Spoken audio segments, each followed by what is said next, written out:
دکھاوے کے لیے کام نہیں کرنا، اللہ کی رضا کے لیے کام کرنا ہے.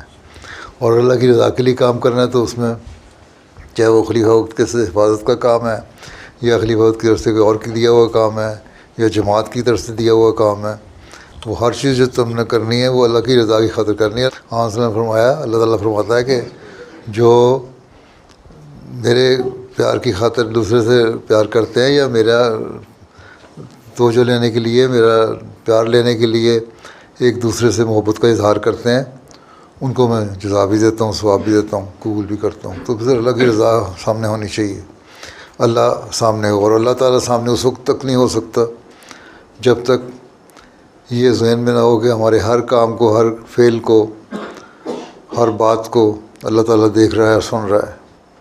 ٹھیک ہے، اور اس کے لیے ہم نے جو اس کے حکم ہیں ان پہ عمل کرنا ہے. حفاظت خاص سے کوئی بخشش کا سامان نہیں ہوگا. حفاظت خاص یا جماعت کی خدمت کرنے سے ظاہری طور پہ کوئی اللہ تعالیٰ کے قریب قربت نہیں مل جائے گی. اصل کام جو ہے انسان کا وہ ہے جو پیدائش کا حق ہے وہ ادا کرو، چاہے وہ حفاظت خاص میں ہے یا کسی اور شعبے میں ہے، کہ اللہ تعالیٰ کی عبادت کا جو حق ہے وہ ادا کرو.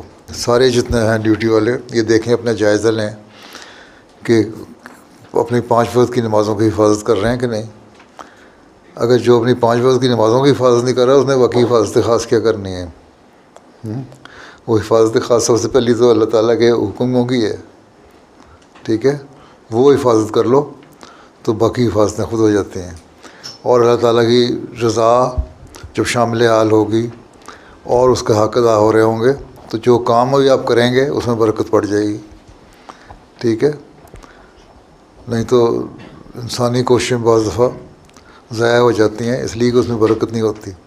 لیکن اللہ کی خاطر جب کام کیا جاتا ہے تو اس میں برکت پڑ جاتی ہے. اس لیے سب سے پہلی بات یہ رکھو کہ ہم نے اللہ کی خاطر کام کرنا ہے، اس کی عبادت کا حق ادا کرنا ہے.